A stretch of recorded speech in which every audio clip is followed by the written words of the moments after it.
بسم الله الرحمن الرحيم نحمده ونصلي على رسوله الكريم أما بعد. అల్హమ్దుల్లా Ramzan course అయితే పూర్తి అయిపోయింది. కాకపోతే మన స్టూడెంట్స్ ఏదైతే అడిగారో ఇస్లాంలో ఏవైతే హక్కులు ఉన్నాయో దాని గురించి కూడా ఒక చిన్న కంటెంట్ మన ముందు వచ్చేస్తే బాగుంటుందని, దానికోసం ఇక్కడ కొంతవరకు ఏవైతే హక్కులు ఉన్నాయో దాన్ని నేను జమ చేశాను ఇన్షాల్లా. ఇంత మాత్రం హక్కులు మనం తెలుసుకుంటే ఇన్షాల్లా మనం ఏవైతే హక్కులు ఉన్నాయో అవి పూర్తి చేసే వాళ్ళు అవుతాం ఇన్షాల్లా. ఓకేనా?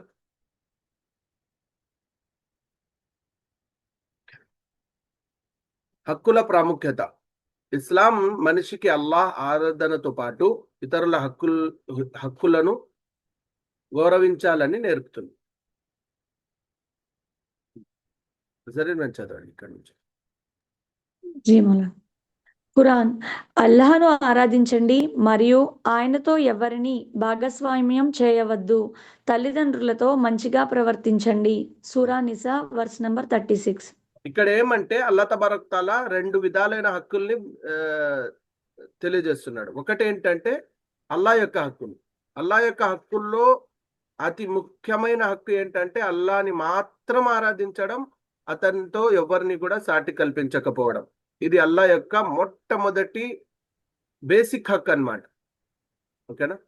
దాని తర్వాత అల్లా తబారక్ తాలా అల్లా యొక్క దాసుల హక్కులు, అల్లా యొక్క సృష్టించిన మానవుల హక్కుల గురించి కూడా ఇక్కడ తెలియజేస్తూ ఏమంటున్నాడంటే, మానవుల హక్కుల్లో అతి ముఖ్యమైన హక్కు ఎవరిది అంటే తల్లిదండ్రులది. అయితే అల్లా తబారక్ తాలా ఏమంటున్నాడంటే తల్లిదండ్రులతో మంచిగా ప్రవర్తించండి. వలా తకుల్లహుమా ఉఫ్. ఖురాన్లో వేరే ఒక చోట అల్లా ఏమని చెప్పాడంటే, మీ తల్లిదండ్రులకి మీరు జవాబు ఇవ్వడం కాదు, వాళ్ళని కొట్టడం తిట్టడం కాదు, ఉఫ్ అని కూడా అనకండి. అంటే వాళ్ళు ఏమన్నా చెప్తే చిరాకు పడి అని కూడా అనకూడదని అల్లా తబారక్ తాలా ఖురాన్లో చెప్తున్నాడు. అంటే రెండు విధాలైన హక్కుల్ని అల్లా తబారక్ తాలా ఈ ఆయత్లో మనకు తెలియజేశాడు. మొట్టమొదటి హక్కు అల్లాది, రెండోది హక్కు అల్లా యొక్క దాసుంది. ఓకేనా? అల్లా యొక్క హక్కుల్లో చాలా ప్రాముఖ్యమైన, చాలా ఎక్కువ ప్రాముఖ్యత కలిగి ఉన్న ఏదైనా హక్కు ఉందంటే అది అల్లాని ఆరాధించడం, ఆయనకి సాటి కల్పించకపోవడం. అల్లా యొక్క దాసులు, అల్లా సృష్టించిన మానవుల హక్కుల్లో అతి ముఖ్యమైన హక్కు ఎవరిదన్నా ఉందంటే అది తల్లిదండ్రుల హక్కు. వాళ్ళతో మంచిగా ప్రవర్తించడం, వాళ్ళని ఉఫ్ అని కూడా అనకపోవడం. ఓకేనా? హదీస్ చూడండి. రసూలుల్లాహ్ సల్లల్లాహు అలైహి వసల్లం చెప్పారు, ఖయామత్ రోజున ఇతరులపై అన్యాయం చేసిన వాడు నిజమైన నష్టపోయిన వాడు. ఖియామత్ రోజున ఇతరులపై అన్యాయం చేసే వాడు ఎవరైతే ఉంటాడో వాడు నిజమైన నష్టపోయే వ్యక్తి. ఎందుకంటే ఎన్ని ఆరాధనలు చేసి వచ్చినా వేరే వాళ్ళ మీద దౌర్జన్యం చేసి, వేరే వాళ్ళ హక్కుని తినేసి, వేరే వాళ్ళ హక్కుని దోచుకొని వస్తే అల్లా తబారక్ తాలా ఆ చేసిన ఆరాధనలన్నీ కూడా ఎవరి హక్కు అయితే ఇతను కొట్టేసి ఉంటాడో వాళ్ళని ఇచ్చేస్తాడు అన్నమాట. హక్కుల విభజన చూడండి. హక్కులు రెండు రకాలుగా ఉంటాయి. ఒకటి అల్లాహ్ యొక్క హక్కులు, రెండు హుకూకుల్ ఇబాద్ అంటే బంధాల హక్కులు, మనుషుల హక్కులు. అల్లాహ్ అల్లాహ్ హక్కులు యొక్క చూడండి. కేవలం అల్లాహ్ను ఆరాధించడం, షిర్క్ నుండి దూరంగా ఉండడం, అల్లాహ్ ఆజ్ఞలను పాటించడం, నమాజ్, ఉపవాసం, జకాత్ చేయడం, అల్లాహ్కు కృతజ్ఞతలు చెప్పడం. ఇవన్నీ కూడా అల్లాహ్ యొక్క హక్కులు. ఓకేనా? రెండో ఏదైతే రెండో రకమైన హక్కులు ఏవైతే ఉన్నాయో అది బంధాల హక్కులు. అల్లా యొక్క సృష్టించిన ఎవరైతే మనుషులు ఉన్నాయో వాళ్ళ హక్కులు. దాంట్లో తల్లిదండ్రులు వస్తారు, అన్న చెల్లెలు వస్తారు, అలాగే భార్య వస్తుంది, భర్త వస్తాడు, వీళ్ళంతా కూడా వస్తారనమాట. ఇప్పుడు మనం అల్లా యొక్క హక్కుల గురించి చదివాము. తర్వాత ప్రవక్త సల్లల్లాహు అలైహి వసల్లం గారి యొక్క హక్కుల గురించి చదివి దాని తర్వాత మనుషుల హక్కులు ఏవైతే ఉన్నాయో దాని గురించి కూడా ఇన్షాల్లా చదవబోతున్నాం. ఓకేనా? అల్లా హక్కులు చదివేశాం కదా. ఇప్పుడు చూడండి, ప్రవక్త సల్లల్లాహు అలైహి వసల్లం గారి యొక్క హక్కులు అంటే మన మీద కనీసం ప్రవక్త గారికి ఈ హక్కులు ఉంటాయి అన్నమాట. రసూలుల్లాహ్ సల్లల్లాహు అలైహి వసల్లం గారిపై విశ్వాసం కలిగి ఉండడము, ఆయనను ప్రేమించడము, ఆయన సున్నత్ను అనుసరించడము, ఆయనపై దరూద్ పంపించడము, ఆయన బోధనలను ప్రచారం చేయడము. ఇది ప్రవక్త సల్లల్లాహు అలైహి వసల్లం గారి యొక్క హక్కులు. ప్రవక్త గారితో ప్రేమ ఉంది అంటే జస్ట్ అది చెప్పుకుంటే సరిపోదు. ప్రవక్త గారి హక్కులు ఏంటంటే, మొట్టమొదట ప్రవక్త గారు అల్లా పంపించిన వ్యక్తి, అల్లా తరపున ఈయన ప్రవక్త అయి వచ్చారని విశ్వసించడం, ఆయనని ప్రేమించడం, ఆయన సున్నతులను అనుసరించడం, ఆయన యొక్క పద్ధతుల్ని అనుసరించడం, ఇది చాలా ముఖ్యం అన్నమాట. జస్ట్ చెప్పుకుంటే సరిపోదు. నేను ప్రవక్త గారిని ప్రేమిస్తున్నానంటే సరిపోదు. ప్రవక్త గారిని ప్రేమిస్తున్నాను అంటే దాని యొక్క ఐడెంటిటీ ఏంటంటే, మనం ప్రవక్త గారిని ప్రేమిస్తున్నామా లేదా అని మనకు తెలిసేది ఎలా అంటే, ప్రవక్త గారి యొక్క సున్నతులను మనం ఎప్పుడైతే అనుసరిస్తామో అప్పుడు మనం ప్రవక్త గారిని ఫాలో అయినట్టు, ప్రేమించినట్టు.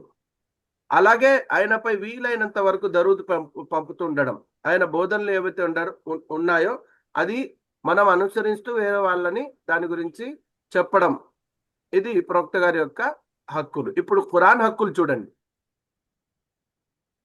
ఖురాన్ సరిగ్గా చదవడం అంటే ప్రాపర్ ప్రొనౌన్సియేషన్ తో పాటు ఖురాన్ని అరబ్బీలో అల్లాహ్ తబారక్ తఆలా ఏదైతే అవతరింప చేశాడో అరబ్బీలో ఖురాన్ యొక్క స్క్రిప్ట్ ఏదైతే ఉందో దాన్ని సరిగ్గా చదవడం, అంటే తజ్వీద్ తో పాటు ప్రాపర్ ప్రొనౌన్సియేషన్ తో పాటు దాని యొక్క గ్రామర్ ఏదైతే ఉందో దాంతో పాటు చదవడం, ఇది ఒక హక్కు. తర్వాత ఖురాన్ని అర్థంతో పాటు చదవడం, అంటే ఖురాన్ అర్థం తెలుసుకోవడం, ట్రాన్స్లేషన్ చదవడం, తెలుసుకున్న తర్వాత ఖురాన్ ప్రకారం జీవించడం, ఇది కూడా ఖురాన్ యొక్క హక్కు. ఖురాన్ బోధించడం మరియు నేర్చుకోవడం, ఇది కూడా ఖురాన్ యొక్క హక్కు. ఖురాన్ కు గౌరవం ఇవ్వడం, అంటే ఖురాన్ని గౌరవించడం, ఇది కూడా ఖురాన్ యొక్క హక్కు. ఒక హక్కు మిస్ అయింది, అదేంటంటే ఖురాన్ అల్లా యొక్క పుస్తకం అని విశ్వసించడం కూడా ఖురాన్ యొక్క హక్కు. ఓకేనా? ఇప్పుడు ఇక్కడ నుంచి మానవుల హక్కులు, అల్లాహ్ తబారక్ తఆలా సృష్టించిన సృష్టి ఏదైతే ఉందో దాంట్లో ఎవరి హక్కులు ఏంటేంటి ఉన్నాయి అనేది ఇప్పుడు ఇక్కడ నుంచి చదవబోతున్నాం. ఓకేనా? చూడండి. తల్లిదండ్రులు, తాతయ్యలు మరియు అమ్మమ్మల హక్కులు. వారిని ప్రేమించడము. మొదటి హక్కు ఏంటంటే వాళ్ళని ప్రేమించడం, వారిని గౌరవించడం, వారి మాట వినడం, వారికి సేవ చేయడం, వారిని బాధ పెట్టకపోవడం, వారు మరణించిన తర్వాత వారి కోసం ప్రార్థించడం, వారికి సవాబ్ పంపించడం, వారి స్నేహితులతో మంచిగా ప్రవర్తించడం, వారి హక్కులను నెరవేర్చడం, కొన్నిసార్లు వారి సమాధిని సందర్శించడం. అప్పుడప్పుడు వాళ్ళ సమాధిని సందర్శించి అక్కడ ఏదన్నా చదివి దువా చేసి రావడం, ఇవన్నీ కూడా మనం చేయాల్సిన పనులు అన్నమాట. ఓకేనా? ఓకే. పిల్లల హక్కులు చూడండి. మొట్టమొదటి హక్కు ఏంటంటే మంచి పేరు పెట్టడం, మంచి పేరు పెట్టడం, ఇది కూడా మొట్టమొదటి హక్కు. ఇక్కడ మనం ఏం చేస్తామంటే, మంచి పేరు అంటే ఏమనుకుంటాం, ఏదన్నా యూనిక్ పేరు పెట్టాలనుకుంటాం. ఆ యూనిక్ పేరు పెట్టడంలో ఏం చేస్తామంటే ఏది పడితే అది పెట్టేస్తాం, మీనింగ్ తెలుసుకోకుండా ఏదో గూగుల్లో చూసి అలా పెట్టేస్తాం. అలా చేయకూడదు. మంచి పేరు పెట్టడం అంటే మంచి మానా ఉన్న పేరు, మంచి అర్థం ఉన్న పేరు పెట్టాలి. లేకపోతే సహాబాలు ఎవరైతే ప్రవక్త గారి అనుచరులు ఉన్నారో వాళ్ళ పేర్లు పెట్టడం. ఓకేనా? మంచి పెంపకం ఇవ్వడం, వాళ్ళని మంచిగా పెంపకం ఇవ్వడం, ఇది కూడా చాలా ముఖ్యమైన పిల్లల హక్కుల్లో ఒక హక్కు. ప్రేమ మరియు దయతో పెంచడం, పిల్లలని ఎప్పుడు కొడుతూ తిడుతూనే ఉండకూడదు, వాళ్ళని మంచి ప్రేమ కూడా ఇవ్వాలి, వాళ్ళ మీద దయతో ఉండాలి. ఇది బాగా గుర్తుపెట్టుకోండి. మన పిల్లలని మనం ఏదో కోపంతో కొట్టేశామనుకోండి, దానికి కూడా అల్లా తబారక్ తఆలా దగ్గర జవాబు ఇవ్వాల్సి ఉంటుంది. వాళ్ళకి మనం కొడుతున్నాం, ఏదన్నా చేస్తున్నాం అంటే అది వాళ్ళ మంచి కోసం చేస్తే ఓకే. కానీ మనకు ఏదో వచ్చిన కోపం వాళ్ళ మీద తీర్చుకుంటే అది అల్లా దగ్గర మనం జవాబు ఇవ్వాల్సి ఉంటుంది. ఓకేనా? వారికి విద్య మరియు మంచి సంస్కారం ఇవ్వడం, ఇది కూడా వాళ్ళకి మంచి వాళ్ళ హక్కుల్లో ఒక హక్కు. వివాహం చేయడం అంటే జస్ట్ వివాహం చేసేయడం కాదు, మంచి మ్యాచ్ చూసి వాళ్ళకి వివాహం చేయడం కూడా ఒక పిల్లల హక్కుల్లో ఒక హక్కు. ఇది బాగా ఈ హక్కుల్లో కూడా చాలా మంది నెగ్లెక్ట్ చేస్తారు. ఏమంటే వాళ్ళ స్వార్థం కోసం, అంటే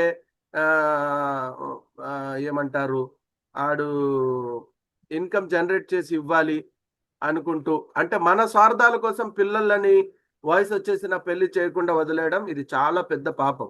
వయసు వచ్చేసిందా, వాళ్ళు పెళ్లికి అర్హులు అయిపోయినారా, వీలైనంత వరకు ఎంత తొందరగా అయితే అంత తొందరగా పెళ్లి చేసేయడం, ఇది చాలా ముఖ్యం అన్నమాట. ఓకేనా? అది కూడా ఇస్లాం పద్ధతిలో చెయ్యాలి. అప్పుడు మనకి ఈజీ అయిపోతుంది. పెళ్లిళ్ళు ఇప్పుడు ఎందుకు తొందరగా చేయట్లేదంటే ఇస్లాం పద్ధతిలో కాకుండా ఏదేదో యాడ్ చేసి చేస్తున్నారు. దానివల్ల ఏమంటే పెళ్లి అనేది చాలా కఠినమైన పని అయిపోతా ఉంది. దానివల్ల కొంచెం అది లేట్ అవుతుంది అనమాట. ఇస్లాం పరంగా చేస్తే ఏ గొడవ ఉండదు ఇన్షాల్లా. అన్న చెల్లెల హక్కులు చూడండి. పెద్ద అన్నను తండ్రిలాగా గౌరవించడం, పెద్ద అక్కను తల్లిలాగా గౌరవించడం, చిన్నవారిని ప్రేమతో చూడడం, ఒకరికొకరు సాయం చేసుకోవడం, అవసరంలో తోడుగా ఉండడం, గౌరవంతో మాట్లాడడం, కుటుంబ ఐక్యతను కాపాడడం, ఇది వచ్చేసి అన్న చెల్లెల యొక్క హక్కులు. దీంట్లో మనం చాలా గమనించాల్సిన విషయం ఏంటంటే, పెద్దవాళ్ళు ఎవరైతే ఉన్నారో వాళ్ళకి గౌరవించాలి. అలాగే చిన్నవాళ్ళు ఎవరైతే ఉన్నారో వాళ్ళతో దయతో మరియు ప్రేమతో వాళ్ళని చూసుకోవాలి. అలాగే ఒకరికొకరు సాయం చేసుకోవడం కూడా చాలా ఇంపార్టెంట్. ఇప్పట్లో మనం చూస్తున్నాం ఎంత పెద్ద దరిద్రం అంటే, ఒక తమ్ముడేమో చాలా పేదవాడు ఉంటాడు, ఇంకో తమ్ముడేమో చాలా ధనవంతుడు ఉంటాడు. ఒక తమ్ముడు అంత ధనవంతుడు ఉంటూ కూడా ఇంకో తమ్ముడు చాలా అంటే చాలా పేదవాడిగా ఉంటాడు. ఇది చాలా తప్పు అనమాట. అంటే అల్లా తబారక్ తఆలా మనకి ఇచ్చాడంటే దాంట్లో నుంచి మన తల్లిదండ్రుల కోసం, మన పిల్లల కోసం, మన బంధువుల కోసం, మన అక్క చెల్లెల కోసం, మన అన్న తమ్ముళ్ళ కోసం ఖర్చు పెట్టడం చాలా అంటే చాలా పెద్ద పుణ్యం. దీంట్లో 2 పుణ్యాలు దొరుకుతాయి. ఒకటి ఏంటంటే ఖర్చు ఏదైతే చేస్తున్నామో అల్లా కోసం దాని యొక్క పుణ్యం. రెండోది ఏంటంటే శిలారేమి, అంటే మన అల్లా తబారక్ తఆలా మనకి ఇచ్చిన బంధుత్వాల్ని కాపాడుకోవడానికి, వాళ్ళని ఆ బంధుత్వాన్ని ఇంకా బాగా చేసుకోవడానికి ఏదైతే ఖర్చు చేస్తున్నామో దాని యొక్క పుణ్యం కూడా లభిస్తుంది. ఓకేనా? భర్త హక్కులు. ఓకే, భర్త హక్కులు చూడండి. విషయాలలో భర్తకు విధేయంగా ఉండడం. న్యాయమైన విషయాలలో భర్తకు విధేయంగా ఉండడం అంటే ఏదైతే అల్లా యొక్క అంటే ఏ విషయాల్లో అయితే అల్లాని నారాజ్ చేసే పనులు ఏవైతే ఉండవో, అలాగే అన్యాయం చేసే పనులు ఏవైతే ఉంటాయో అవి కాకుండా ఏవైతే న్యాయమైన విషయాలు ఉన్నాయో దాంట్లో భర్తని విధేయంగా ఉండడం. ఇల్లు మరియు సంపదను కాపాడడం. భర్త యొక్క ఇల్లు మరియు భర్త యొక్క సంపాదనని కాపాడడం కూడా భార్య యొక్క హక్కు. భర్త అనుమతి లేకుండా బయటకు వెళ్ళకపోవడం, ఇది కూడా చాలా ముఖ్యమైన హక్కు. భర్తతో మంచి ప్రవర్తన చేయడం, అలాగే భర్త గౌరవాన్ని కాపాడడం, ఇవి 5 భర్త యొక్క హక్కులు. దీన్ని బాగా గుర్తుపెట్టుకోవాలన్నమాట. దీంట్లో ఏ ఒక హక్కు మిస్ అయినా మనకు ప్రాబ్లమ్స్ అనేవి స్టార్ట్ అవుతాయి జీవితంలో. ఇప్పుడు భార్య యొక్క హక్కులు చూడండి.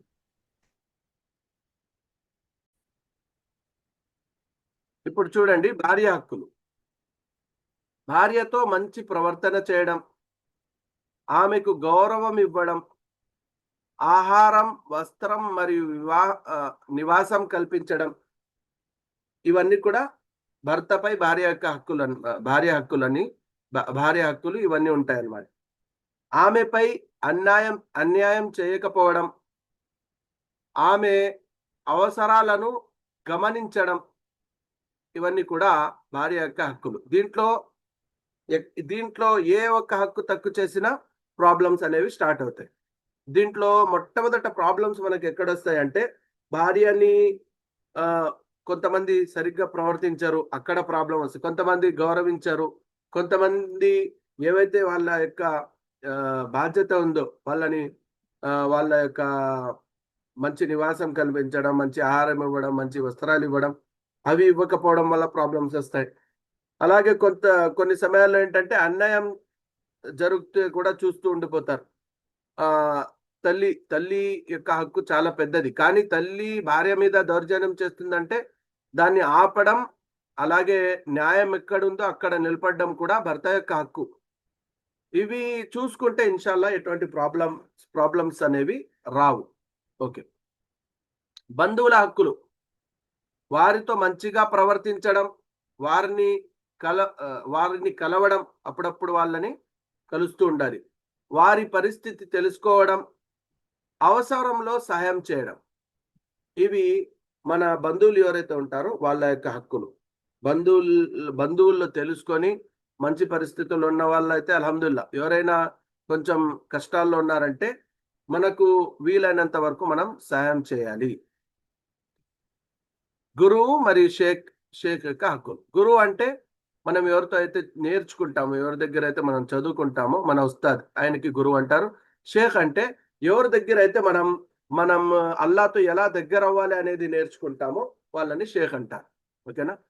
మామూలుగా ఏమంటే ఇస్లాంలో తసౌఫ్ అనేది ఒక కాన్సెప్ట్ ఉంది. తసౌఫ్ అంటే ఏంటంటే, ఇప్పుడు ఒకటి ఉంది విద్య, అంటే మనం విద్య కూడా చాలా ఇంపార్టెంట్. దాంట్లో ఖురాన్, హదీస్ ఇవన్నీ కూడా మనం నేర్చుకుంటాం. రెండోది ఏంటంటే విధానం, అల్లాతో దగ్గర అయ్యే విధానాలు, ఏవైతే ప్రాక్టికల్ విధానాలు ఉంటాయో అవి కూడా మనం తెలుసుకోవాల్సి ఉంటుంది. అది నేర్పే వాళ్ళకి షేక్ అంటారు.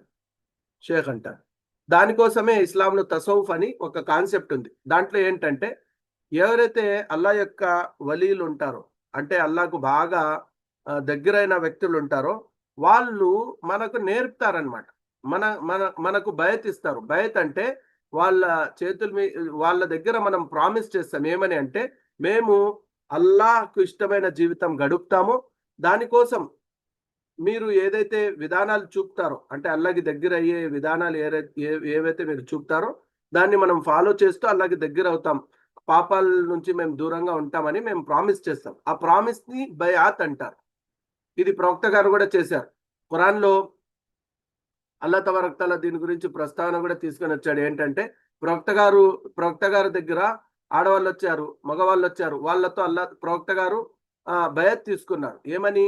మంచి పనులు చేస్తారని, పరదా చేస్తారని, చెడు పనులతో దూరంగా ఉంటారని కూడా ప్రవక్త గారు బయత్ అనేది తీసుకోవడం జరిగింది. ప్రామిస్ ని బయత్ అంటారు. అయితే షేక్ ఎవరైతే ఉంటారో వాళ్ళ దగ్గర మనం బయత్ తీసుకుంటాం. బయత్ అంటే ఏంటంటే, మేము వాళ్ళ చేతుల మీదుగా ప్రామిస్ చేస్తాం, మేము అల్లాహకి ఇష్టమైన జీవితం గడుపుతాము, అల్లాహకు ఇష్టం లేని పనులతో దూరంగా ఉంటామని బయత్ చేస్తాం. తర్వాత వాళ్ళు కొన్ని విధానాలు చెప్తారు. విధానాలు అంటే ఏంటి? రోజు ఒక పార ఖురాన్ చదవడం, రోజు 100 సార్లు ఈ జికర్ చేయాలి, 100 సార్లు ఇస్తిగ్ఫార్ చేయాలి, 100 సార్లు దరూద్ షరీఫ్ చదవాలి, రోజు ఏమంటారు తహజ్జుద్ నమాజ్ చదవాలి. ఇలా కొన్ని విధానాలు చెప్తారు. ఆ విధానాల్ని మనం ఫాలో అయితే తొందరగా అల్లాహకు దగ్గర అవుతాం. అయితే ఈ నేర్పే వాళ్ళని షేక్ అంటారు. ఓకేనా? ఇప్పుడు చూడండి, గురువుని ప్రేమించడం, గురువు గాని షేక్ గాని ఎవరైతే ఉంటారో వాళ్ళని ప్రేమించడం, అలాగే వాళ్ళని గౌరవించడం, గౌరవంగా ఉండడం కూడా చాలా అవసరం. గౌరవించకపోతే, ప్రేమించకపోతే వాళ్ళు చెప్పిన మాటలు మనకు అర్థం అవ్వవు. ఒకవేళ అర్థమయ్యినా మనం దానిని ఫాలో చేయలేం. అలాగే వారి యొక్క బోధనలను అనుసరించడం, వాళ్ళ కోసం ప్రార్థించడం. మన ఉస్తాదులు, మన షేకులు ఎవరైతే ఉన్నారో, మన మంచి కోసం ఎవరైతే కష్టపడే వాళ్ళు ఉన్నారో వాళ్ళ కోసం దుఆ చేయడం. అలాగే గురువు గురించి మంచి అభిప్రాయం కలిగి ఉండడం, ఇది కూడా చాలా ఇంపార్టెంట్. ఎందుకంటే వాళ్ళ గురించి మంచి అభిప్రాయం కలిగి ఉంటేనే వాళ్ళు చెప్పే మాటలు మనకి అర్థమవుతాయి. అప్పుడే మనం ఆ మాటల్ని ఫాలో చేసే వాళ్ళం అవుతామని. తర్వాత చూడండి, గురువుకి సేవ చేయడం, అలాగే గురువును తండ్రిలాగా గౌరవించడం, అలాగే గురువు కుటుంబంతో మంచి ప్రవ మంచి ప్రవర్తన చేయడం, మంచిగా ప్రవర్తించడం, అలాగే గురువులను తరచుగా కలవడం. కలుస్తుంటే ఏంటంటే మనం వాళ్ళతో ఇంకా ఎక్కువ నేర్చుకోవచ్చు. అలాగే మన ప్రాబ్లమ్స్ ఏమైనా ఉంటే వాళ్ళతో డిస్కస్ చేసి సాల్వ్ కూడా చేసుకోవచ్చు. ఓకేనా? అలాగే దీంట్లో మిస్ అయ్యాయి. ఇంకా ఒక రెండు హక్కులు మిస్ అయ్యాయి. ఒకటేంటంటే హదియాలు ఇస్తూ ఉండడం. హదియాలు అంటే అల్లా తబారక్ మనకు మనకు ఏదైతే ఇచ్చి ఉన్నాడో దాంట్లో నుంచి హదియాలు ఇస్తూ ఉండడం. లాస్ట్ యొక్క హక్కు ఏంటంటే వాళ్ళ పరిస్థితులు ఒకవేళ బాగలేవు అంటే, మన గురువులు మనకు చదివించిన వాళ్ళు, స్కూల్ చదివించిన వాళ్ళు ఉన్నా సరే, అలాగే మనకు దీని యొక్క ఇల్ము నేర్పించిన వాళ్ళు ఉన్నా సరే, వాళ్ళ పరిస్థితులు బాగలేకపోతే వాళ్ళని ఆ పరిస్థితుల్లో మనకు అల్లా తబారక్ తఆలా ఇచ్చినంత వరకు వాళ్ళని సహాయం చేయడం. ఈ రెండు హక్కులు కూడా యాడ్ చేసుకోండి. ముస్లిమేతరుల హక్కులు ముస్లిమేతరుల హక్కులు కూడా ఉన్నాయి. వారికి అన్యాయం చేయకపోవడం, అన్యాయం చేయకూడదు. ఇతను ముస్లిం కాదు కాబట్టి వాడిని ఏమన్నా చేయొచ్చు, మోసం చేయొచ్చు, వాడి యొక్క ప్రాపర్టీ కబ్జా చేసుకోవచ్చు. ఇలా లేదు ఇస్లాం, ఇది హరాం. తర్వాత వారితో న్యాయంగా ప్రవర్తించాలి. ముస్లిం ఇతరులు ఉన్నా సరే న్యాయంగా ప్రవర్తించాలి. ఇదే మనకి ఇస్లాం బోధిస్తుంది. ఎవరన్నా అన్యాయం చేస్తున్నారంటే అది ఇస్లాం పద్ధతి కాదు. వాళ్ళు వాళ్ళు పర్సనల్ గా చేసుకుంటున్నారు. ఇస్లాంకి దానికి ఎటువంటి సంబంధం లేదు. అవసరంలో సహాయం చేయాలి. అవసరంలో సహాయం చేయాలి. ముస్లిమేతరులైనా సరే అవసరంలో ఉన్నారంటే ఖచ్చితంగా సహాయం చేయాలి. ఇదే మనకి ఇస్లాం నేర్పుతుంది. వారి ప్రాణం మరియు ఆస్తికి హాని చేయకూడదు. వాళ్ళ యొక్క ఆస్తి కానీ అలాగే వాళ్ళ ప్రాణంకి కానీ హాని చేయకూడదు. మంచి మాటలతో ప్రవర్తించాలి. ఇవి వాళ్ళ యొక్క ముస్లిమేతరులకి కూడా మన ఇస్లాంలో హక్కులు అనేవి నేర్పబడ్డాయి. దీంట్లో ఇంకో చిన్న చాప్టర్ మిస్ అయింది. అదేంటంటే జంతువుల హక్కులు కూడా ఉండేవి, అది మిస్ అయిపోయాయి నాకు తెలుసు. జంతువుల హక్కులు కూడా ఉన్నాయి. అదేంటనేది నేను చెప్తాను, చూడండి. ఇక్కడ తెలుగు పీడిఎఫ్ లో కట్ అయ్యాయి, అవి ఉర్దూ పీడిఎఫ్ లో ఉన్నాయి అనుకుంటాను. ఒక్క నిమిషం లైన్ లో ఉండండి, ఇట్లే చెప్పేస్తాను.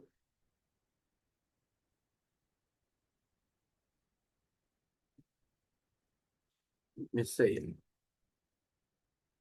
ఒక్క నిమిషం ఇట్లే లైన్ లో ఉంటాను.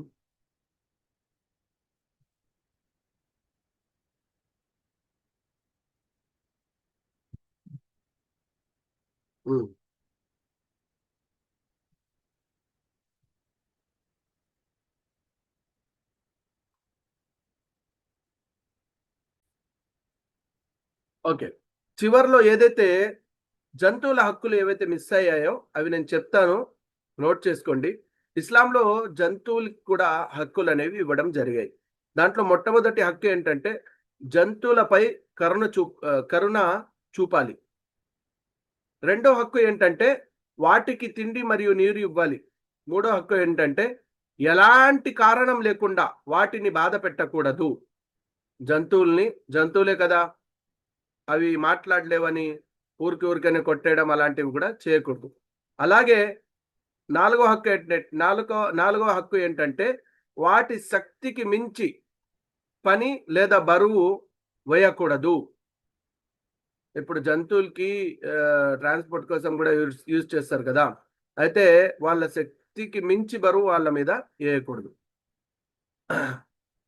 అలాగే ఐదో హక్కు ఏంటంటే అన్యాయంగా లేదా క్రూరంగా చంపకూడదు.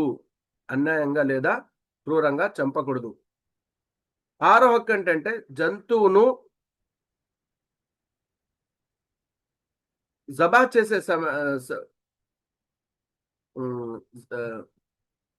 చేసే సమయంలో దయతో వ- వె- వివరించాలి. అంటే జబా చేసేటప్పుడు ఎట్లా పడితే అట్లా ఆ, ఆ, చేయకుండా ఏదైతే ఇస్లాం పద్ధతి ఉందో ఆ పద్ధతి ప్రకారంగా నీళ్లు తాపించి దాని తర్వాత జబా చేయాలి.